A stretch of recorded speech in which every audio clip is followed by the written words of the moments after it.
Om Mahamaye Jaganmatah Kalike Ghora Dakshine Grihana Vandanam Devi Namaste Parameshwari Om Grihana Vandanam Mata Sada Vijaya Vardhini Pada Padmam Sada Vande Sthanam Dehi Padambuje. Oh Mother, you who are the supreme confoundress, you who are the mother of the whole world, I am praising you. I pray to you, O Kali, you who are the awe-inspiring, terrible Devi. I salute you who are ever victorious. I am constantly praying to your two lotus feet. Please keep me always at your lotus feet. Om Shrimat Sura Sura Radhya Charanam Buruhadvayam Chara Chara Jagadhatrim Kalikam Pranamamyam. You who are wholly present in the moving and unmoving, the immanent reality of God, salutations to you, O Mother Kali. I praise your lotus feet, I bow before you. Om Yathagner Dahika Shakti Rama Krishna Sthita Hiya Sarva Vidya Swarupam Tam Saradam Pranamamyam Saradam Pranamamyam. I lay all the fruits of all my actions, past, present and future, up now at the feet of the Holy Mother Sarada Devi. She exists in Sri Ramakrishna as heat is inseparable from a fire.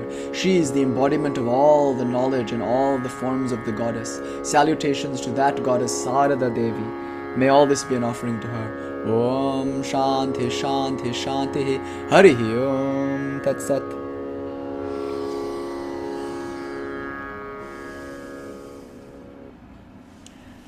So as the sun is setting now at 7:42 on a Monday the 26th of May in 2025, we're celebrating the last 20 or so minutes of Phalaharini Kali Puja. It started last night at 11:40 p.m. Pacific, and it's gone on until this evening, and it's going to end at 8:01 p.m. So this duration between 11:40 p.m. Pacific yesterday and today 8:01 p.m. Pacific is called Phalaharini Kali Puja, the new moon of the Kali who takes away the fruits of all of our actions, thoughts and words. So phala, as you know, means fruit. But specifically the kind of fruit that we have in mind here is not the kind that you find in your garden, though I'm sure she'll be happy to take that also. But this kind of fruit is that which is the result of all thoughts, of all actions, of all words. Now this is a very important idea, this idea of karma and reincarnation.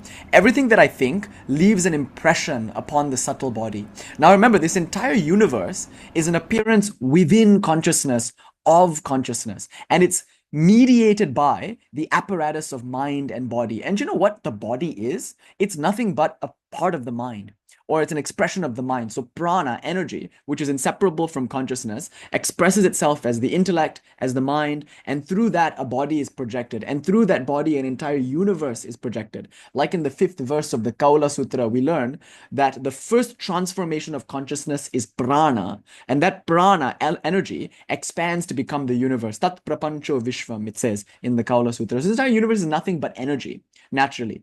And that energy is an interior experience, a subjective experience. Never has anybody ever experienced an objective physical world outside of their own subjectivity. Haven't you noticed? Even the so-called objective facts that we talk about, they're all subjectively perceived, subjectively interpreted, experienced inwardly, as it were. So this entire universe, naturally, and how it appears is naturally going to be an experience mediated by the mind and body. Now, every thought we think leaves an impression upon that mind, upon that subtle body, and that impression creates a kind of groove, and that groove determines how the universe will be experienced. So you can think of it as a kind of neuroplasticity model for the soul.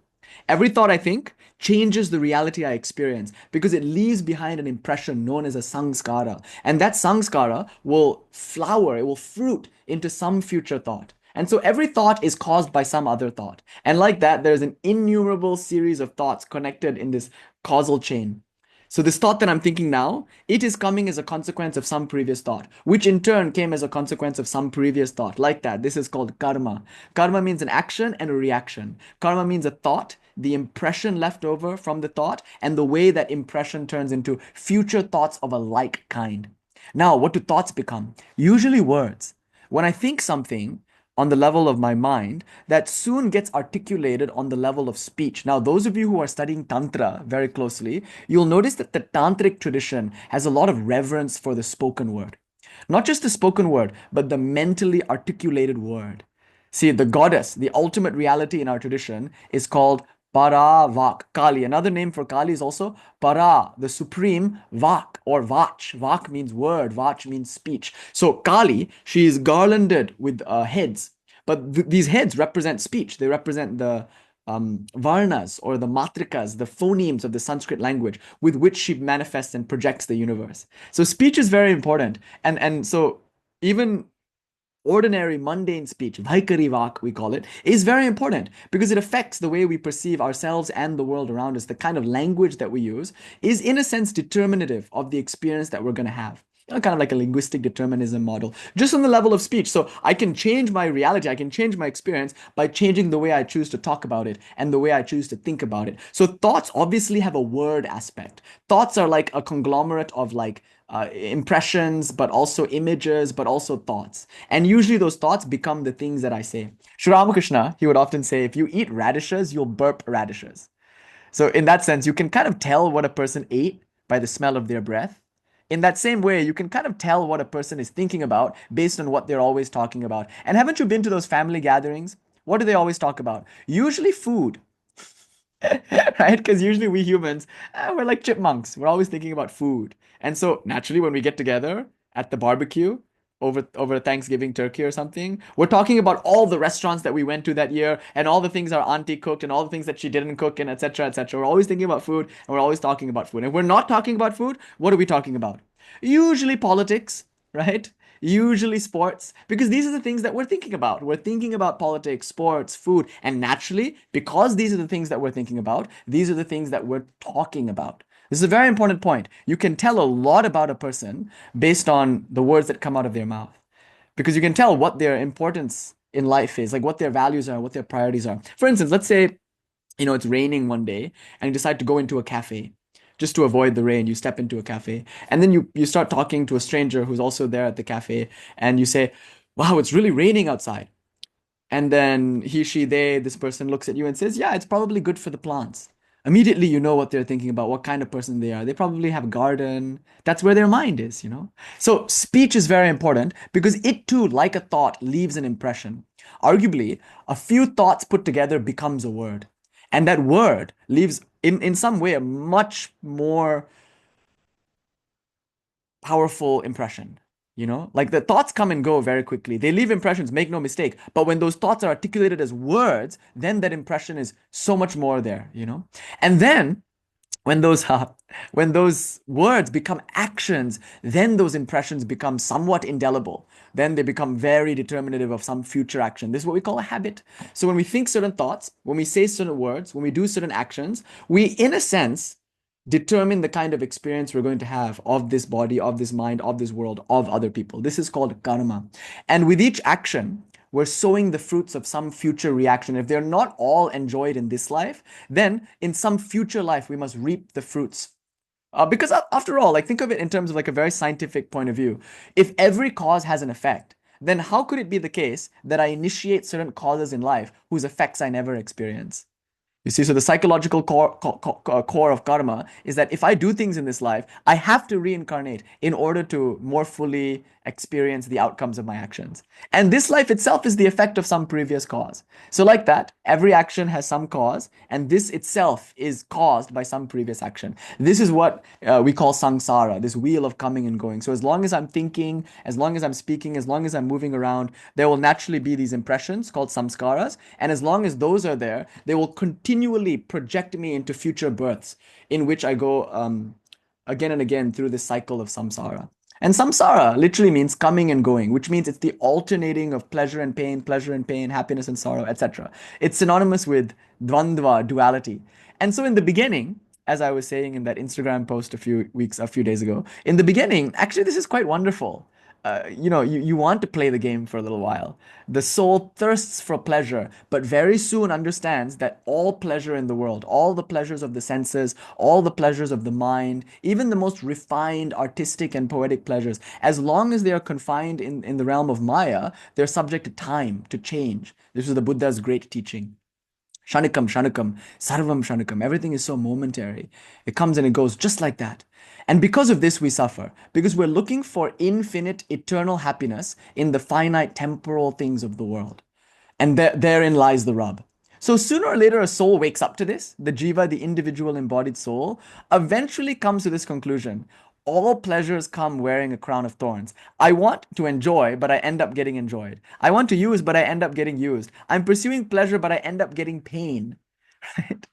So sooner or later, after innumerable lives of pleasure and pain, happiness and sorrow, the soul kind of thinks to itself, there must be more to all of this than just this alternating, seemingly endless cycle of birth, death, rebirth, pleasure and pain, happiness and sorrow. So this is called the spiritual inclination. This is Shaktipata. Something happens. There's a descent of grace. And suddenly the person wakes up to the possibility that there is more to life than the constantly, seemingly endless alternating cycle of pleasure and pain, birth and death and rebirth. Okay, so this moment is a sort of turning inward. Up to this point, the soul has been looking outward, pursuing sense gratification and name and fame and power, looking for all these things in the quest for fulfillment and happiness. Now, because of this sudden insight, the soul then redirects its search. From looking outside, it now starts to look inward, and the spiritual quest begins in earnest. So, in a sense, the word phala, fruit, is synonymous with karma.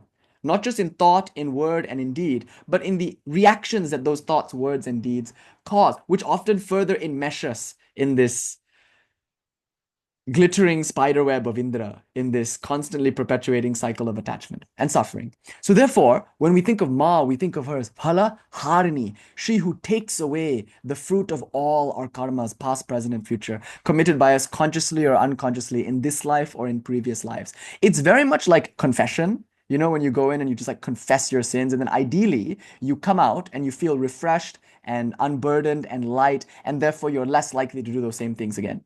You know, this is a very deep thing in psychology. It's like when a person feels disempowered, when they have a negative view of themselves, they're more likely to do things that they regret. They're more likely to harm others. You know, it's like the idea, hurt people, hurt people. But when you're happy, when you're truly joyful, you won't find fault with anyone. Even if someone like cuts you off in traffic or something, you'll smile and say, forgive them, Father, they know not what they do. You'll think, oh, maybe their children are at home waiting for them and they can't wait to go and cook dinner and be with their family. Like, you'll forgive them because you're in a good mood. Haven't you noticed this? Whenever you're in a good mood, you're also very forbearing, very forgiving, and you set boundaries effortlessly. When you're in a good mood, you seem to radiate a kind of personal power that other people just seem to intuitively feel and respect, and they give you the distance that you need. Your words carry a kind of power. When a person is happy, they're less likely to make mischief for themselves and for others. But it's very hard to be happy when you're feeling guilty and ashamed.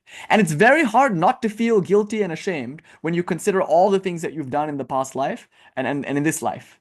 Because the burden of that, the weight of those karmas can be heavy. Even if you don't consciously articulate to yourself, if you don't enumerate all the things that you regret doing, on some subconscious level, that weight, that burden is still there.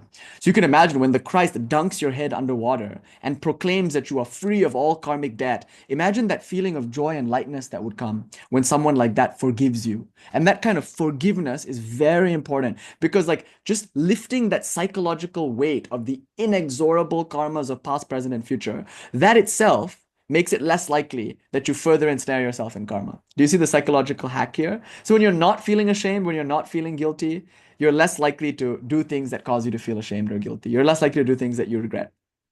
But how to stop feeling ashamed, how to stop feeling guilty, how to get that sense of lightness and freedom that can only come through releasing the past by worshipping the Divine Mother in this form, Phalahārinī. We're praying to her, we're saying, Ma, we who are burdened by innumerable karmas from this and previous lives, we who are feeling ashamed and guilty, we who regret so many things, please snap us out of it.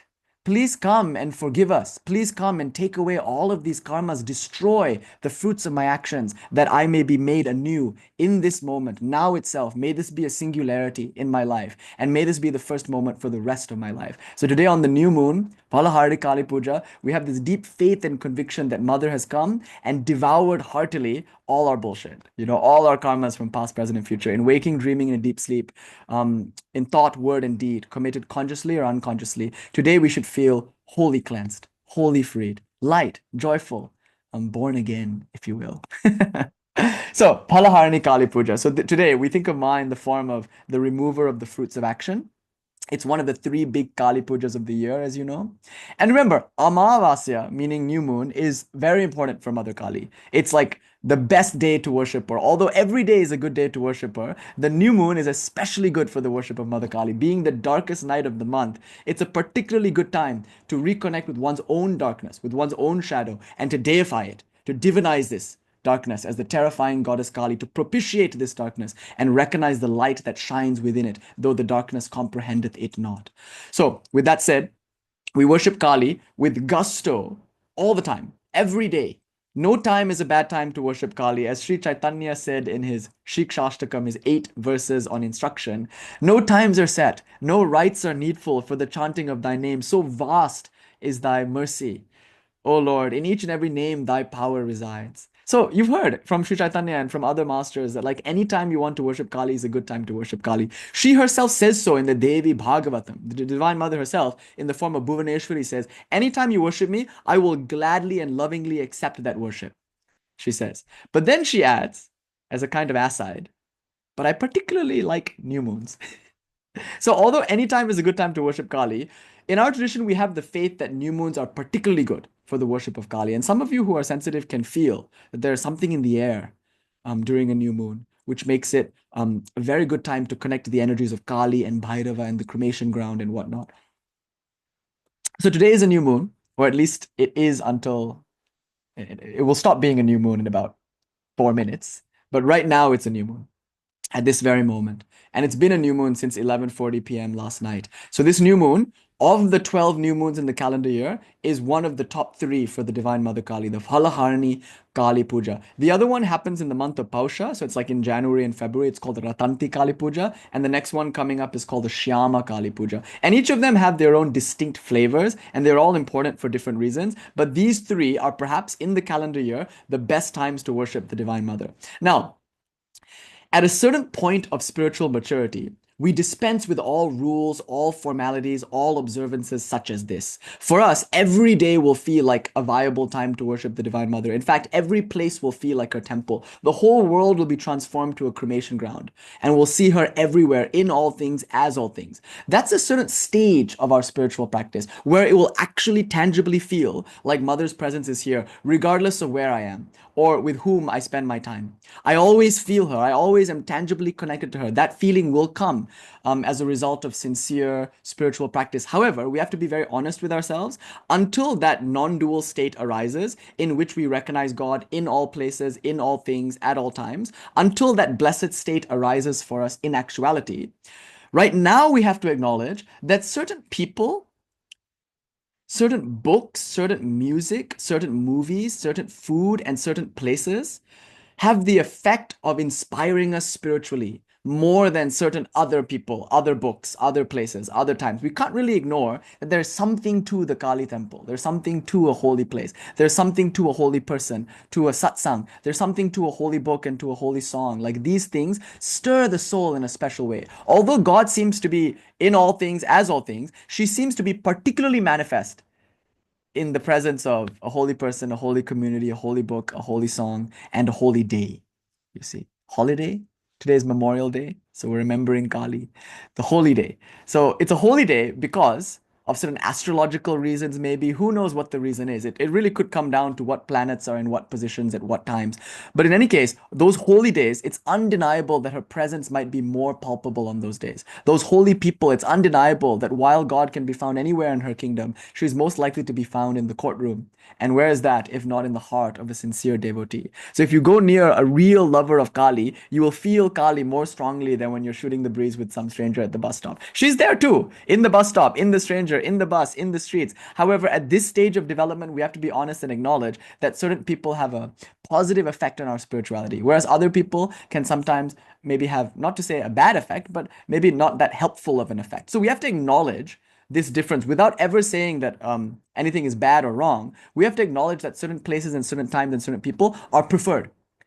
And we call this Heyo Padeya Nishchaya, the idea of knowing what to give up and what to hold close. And as a spiritual practitioner, we have to have that discernment, viveka. We have to have this understanding, of what is going to help us in our spiritual path. Yes, Vandana. I think I'm referring to that. Huh, good. That feeling when you know that you're with Ma Kali, you know. Okay, so given that there's this tradition of honoring holy days like this one, let me say a few things about Phalaharini Kali Puja. It's especially important for our lineage, in the lineage of Ramakrishna and Sarada Devi. Ah, see, it just finished. Jai Ma Phalaharini Kali Devi Ki Jai. So this puja is especially important for our lineage because on this day, in 1872, Sri Ramakrishna concluded his formal spiritual practice. So Sri Ramakrishna is my guru's guru. No, my guru's guru. We call him the Parameshti Guru. He's like our founder of this lineage, and he's obviously the front and center of our lineage, one of the most important figures whose life and teachings we tend to represent and talk about.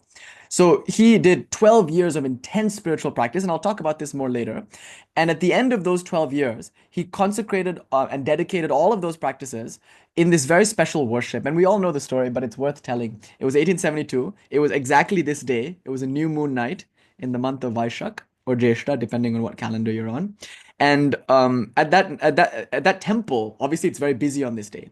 Dakshineshwar Kali is very, very busy at the Ratanti Kali Puja, at the Phalaharini Kali Puja, the Shyama Kali Puja. So Sri Ramakrishna, for a long time, was the head priest here at the Dakshineshwar Kali temple. But on this night, his family member Ramlal Dada was about to perform the worship. So he was tasked to perform the main puja in the main shrine for the thronging masses of devotees who would come to the temple on this day. Sri Ramakrishna, though, went to his room and he asked for the puja things to be brought to his room. So like the puja vessels, the kosha kushi, for those of you who know Bengali style puja, there's like this little device that represents Ma's yoni. This one's from Kamakya.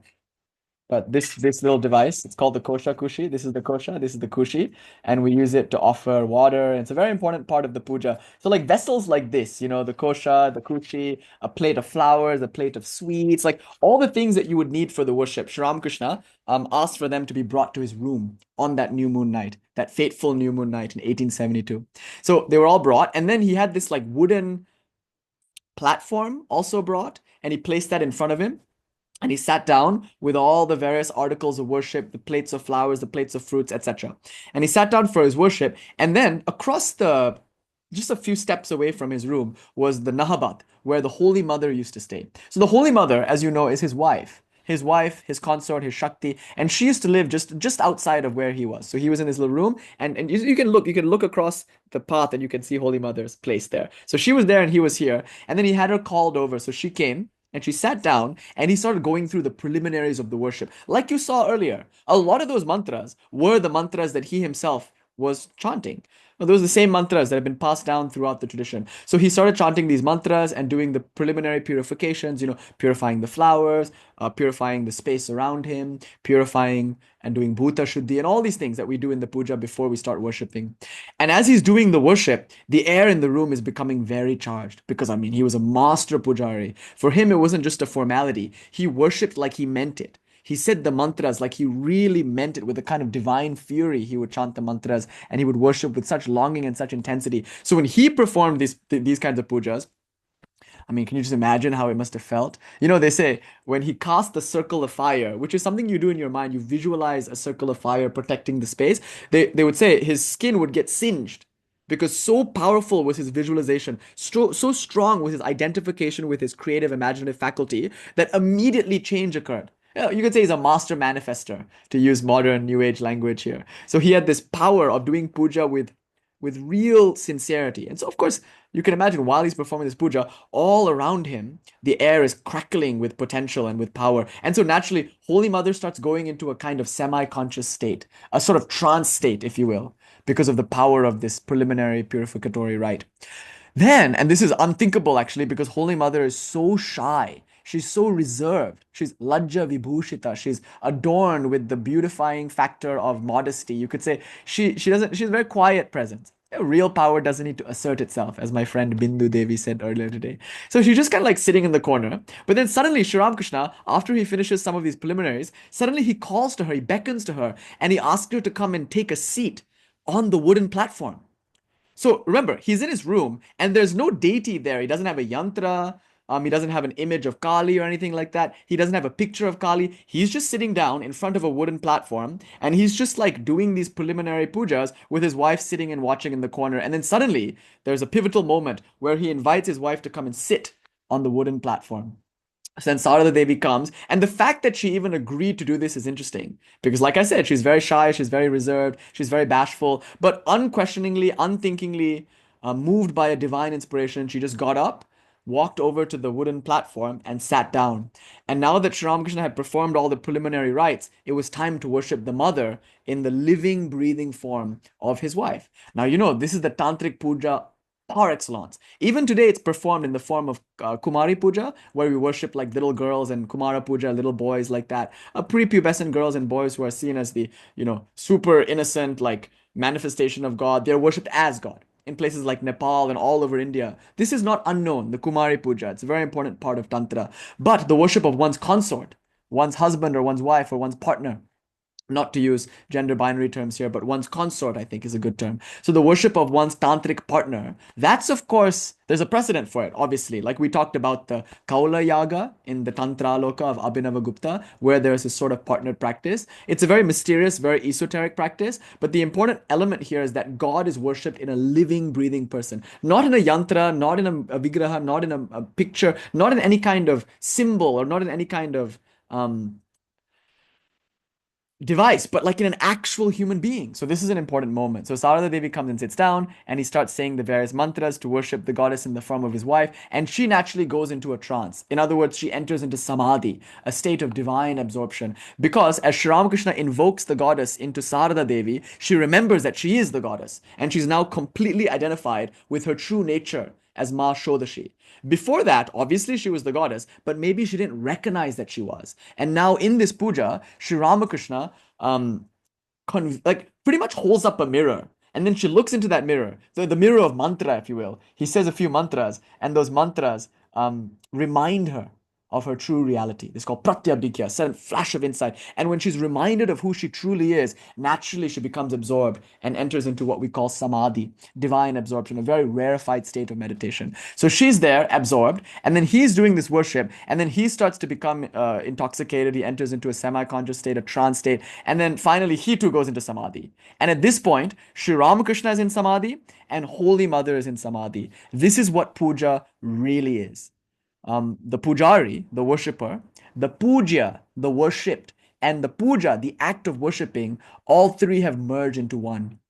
They have become one reality. This is the goal of all tantric puja. The outcome is that you lose yourself in God, God loses herself in you, and the idea of me and you have vanished altogether. The moth and flame idea have both disappeared. Now there is only one unspeakable reality, which worshipper, worshipped, and worshipping all participate in equally. So in this moment, you can see the perfection of puja, Advaita, non-duality, arrived at through what seems to be a dualistic form of religion, a dualistic form of worship. Now, another important point, not only did he worship the goddess in the form of his like living, breathing human wife, but also in this puja, which was a Shodashi puja, the worship of goddess in the form of Shodashi, he offered his mala, his japa mala. And now the mala, the rosary, is a very, very important tool for a tantric practitioner because, as I said in other places, the tantric path is essentially the path of mantra. In fact, puja is nothing but a compilation of mantras, sacred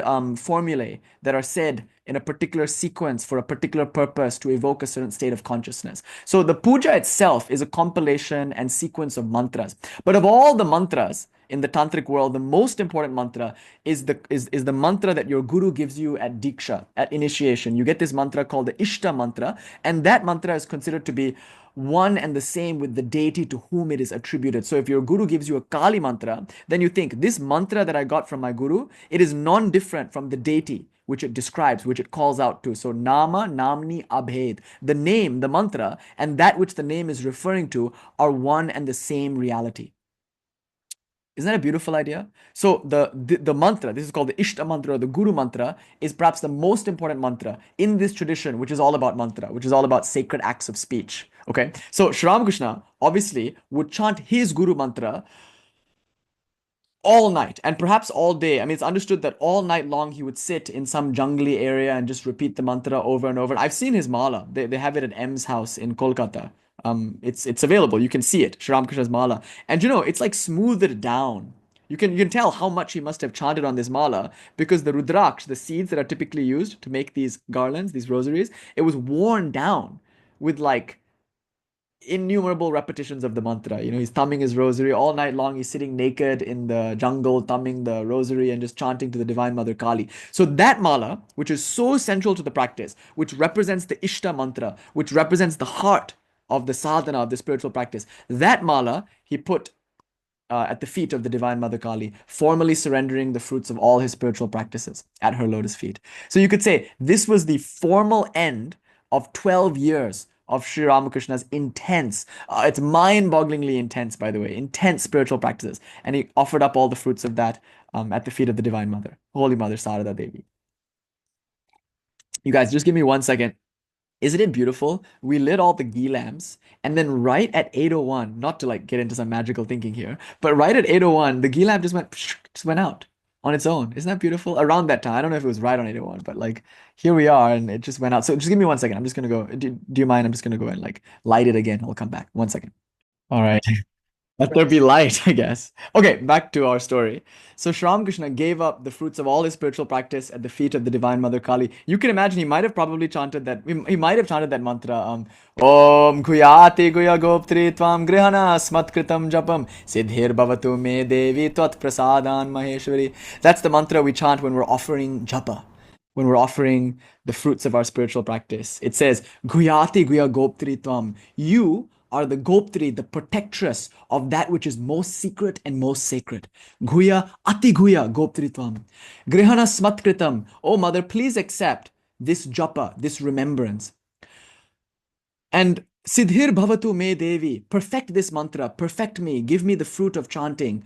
Tat Prasadan Maheshwari, which can only happen by your grace. So that's the mantra that you chant when you offer your spiritual practices at the feet of the Divine Mother. So Sri Ramakrishna did this, and from this point on, he never did any formal spiritual practices ever again. I mean, he would chant every now and then. He would wave the yak-tailed whisk in front of the Divine Mother. Sometimes, just spontaneously, he would, chant and meditate and enter into samadhi. But he never performed any formal, any structured sadhana ever again after this moment. So in 1872, on this night, on the Phalaharini Kali Puja night, Sri Ramakrishna finished his sadhana. So that's an important point because arguably that's when he reached his final form, you could say, in this life, in that sense. But it's also another important moment because it's this night that Holy Mother Sarada Devi recognized who she truly was as the Divine Mother. But it's this night that the theology, the central theology of the Ramakrishna mission was established, arguably. That the best way to worship God is to worship her in people as people. Whatever you do for people, you're doing for God. So Swami Vivekananda's Karma Yoga, the idea of all acts of service as the worship of the divine, that can probably be traced back to this moment in Sri Ramakrishna's culminating puja when he worshipped his own wife, his living, breathing human wife, as none other than the divine mother of the universe. Who of course she was, but who of course every woman is, who of course every person is. So it's a profound moment, and that's what we're commemorating today, okay? So of all the new moons of the year, this one is particularly, especially sacred for our lineage because we're thinking of Sri Ramakrishna worshipping Holy Mother. And Haley Goswami, a wonderful and very talented artist in Kolkata, has painted this painting. And Bhairavi Nikila Devi has been kind enough to share it with us. Let me just show you Haley Goswami's painting of this scene. There's the original is at the Kali Mandir. And in my Instagram post, I took a picture of the original and shared it. But here's an image of the painting. So you can see Sri Ramakrishna is over here. He has his kavacha, which he doesn't have after, like, he gives up the kavacha. But he's a priest. So he's got this kavacha, this amulet that typically a priest of Kali might wear. He's got a red bordered cloth which is the costume of a priest of Kali at the Dakshineshwar Kali temple. Holy Mother also is wearing a red bordered cloth. And you can see she's sitting on the wooden platform. It's nighttime. Sri Ramakrishna has all the various items of worship. Look at the Kosha Kushi. Can you see there's a Kosha Kushi over here, a Tamara Kunda, there's a bell, and there's a Shanka, a conch. Like those of you who are familiar with puja, you kind of understand what's going on here, what all these things are for. And so many of you have performed this puja except to a murti, except to a yantra. But look, Sri Ramakrishna is performing this puja to an actual human being, to his wife. And then the main event here is that he's offering his japa mala. You see, having worshipped the Divine Mother, who is now here in ecstasy, now look, he's offering his japa mala, the fruits of all his spiritual practices, at the feet of the Divine Mother, so that she can happily devour all karmas, past, present, and future. So this is a defining moment for our lineage. And this is when Bhairava, Lord Shiva, is in Sangata, spiritual union with his Shakti. So we can chant a beautiful mantra here from Abhinavagupta's Tantra Loka that I think captures this so well. And here's the mantra. Om Nomi Chit Pratibham Devim Param Bhairava Yogini Matarmana Prameyam Sha Shula Bhuja Kritaspadam. Om. I salute that Devi, that goddess who is Para, the supreme transcendent reality, who is the flash of insight by which consciousness recognizes itself. I salute that goddess who is known as Pratibha, who is inseparable from consciousness. She is inseparable from Bhairava, and she is always in union with him. In each and every moment, she manifests as this entire universe of knower, knowing, and known. And she is the goddess who abides in this lotus heart, mounted upon the trident of my three nadis, Ida, Pingala, and Sushumna. So this idea of Sangata, Yamala, union of Shiva and Shakti, the inseparability of Shiva and Shakti. You can see that that's being depicted in this picture when the pujari, the worshipper, the puja, the worshipped, and the puja, the act of worshipping, have all been brought together in one. Yeah, and they're wearing white because typically householders at that time, who were Brahmin priests in the temple, their typical outfit was white, red bordered cloth. It was usually white and red bordered. I remember when there were fires here in LA, we were deciding whether or not we should evacuate some of the relics from the Hollywood temple because there's very important relics that Sri Ramakrishna and Sarada Devi, the parts of their personal belongings and things like that. Of course, we don't need to talk about what those relics are, but there are important relics. And so we were wondering, should we evacuate them? Because the fire was like just across the street and we didn't want the relics to get destroyed. So we got these little bags. One of them was orange, and Sri Ramakrishna's relics were being put in these orange bags. And then Holy Mother also got an orange bag, and Matri Prana, one of the nuns at our center, she was like, wait, but Holy Mother isn't a sannyasin. Why do you give her an orange bag? She should have a white bag. Because she's not a nun. She's a householder. So anyway, I think the householders at that time usually wore white with red borders. Yeah. And of course, the tantrics, the ascetics, those who are maybe practicing full-time tantra, like often they would wear just all red. Sri Ramakrishna for a time wore all red. That was part of his tantric sadhana. He would just wear all red all the time. Anyway, this was a tantric puja. It's called the Shodashi puja, but it's specifically the worship of his wife as the goddess. So I think this is something that I just wanted to start today's talk off with, if you don't mind. Like as I said in the beginning, we're quite loosey-goosey today, just telling some stories because we're basking in the afterglow of Phalaharini Kali Puja, which we've been celebrating. Natalie, it's good to see you, Ma. Nice to see you in person at the Hollywood Temple. Nice to see you on the screen also. But anyway, let's start talking about some stuff. Now, this is the main event, of course, Phalaharini Kali Puja. And it's a big moment in our lineage because you could say, I'm going to make this argument, that it's a singularity, and this is when the ministry of the motherhood of God really began. It's when Sri Ramakrishna recognized God as mother, and most importantly, when he understood that worshipping God as the actual human being was the best way to worship God as mother. So that's an important moment, and you can see it echoes throughout the lineage in Swami Sarvapriyananda, and Swami Sarvadevanandaji and Swami Ashokanandaji, and like whoever, like third generation Swamis, second generation Swamis, first generation Swamis, all of it can be traced all the way back probably to this moment in 1872 when Sri Ramakrishna formally completed his sadhanas and offered the fruits of all his actions at the feet of the Divine Mother Kali. So that's the significance of Phalaharini Kali Puja. It's like now you know, right? Now you know, like in the calendar year, in the Vedic calendar month of Vaishakh, there's this new moon called the Phalaharini Kali Puja, and maybe now you can see why it's like so special. Right? So let me just say that. just having done a little bit of a puja, just let me say a few things about the Phalaharini Kali Puja. Cool. So now let's do the thing I really wanted to do. I want to tell you the story of Kali. Do you mind, you guys, if I start a new recording? Because I don't know how to video edit. So honestly, I'm just gonna start a new recording. And like my point today is to give you a series of different things, like different little pieces. Each one is about something different and important.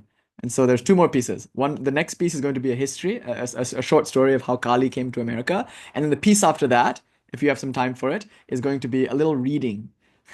Not allowed. Dakshineshwar Kali Temple, not allowed. Okay, Jaima. Om Shanti Shanti Shanti. Hari Om Tat Sat. Shri Ram Krishna Arpanam. Phalaharini Kali Devi ki Jai. Jaima.